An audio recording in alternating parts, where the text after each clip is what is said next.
አሕበቲ አንድ ታላቅ ስጦታ አለኝ በረመዳን ማለት ነው ኢንሻአላህ።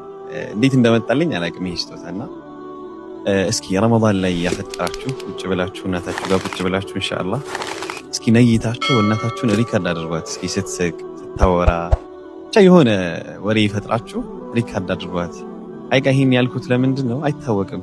አላህ ረዝም እድሜ አላህ ይስጣት እናታችን። ማን እንደሚቀደም አይታወቅም ሐቂቃና ምናልባት የትየውም የሆነ ቀን ይመጣል የእናታችን ድምጽ የሚናፍቅንብን ማለት ነውና አላህ በርግጥ ትሞታለች ምናምን አይነት አይዲያ ሳይሆን አላህ እድሜዋን ረጅም ያድርግላት። ግን ምናልባት የሆነ ቀን መጥቶ ድምጿን የምንሰማበት ቀን ተናፈቀን ተነስመዑ እንሰማዋለን ማለት ነው ኢንሻአላህ። ተያይዞም አላህ ረጅም እድሜ ይስጥልን ኢንሻአላህ። ግን እቺን ነገር ለማስታወስ ፈልጌ ነው።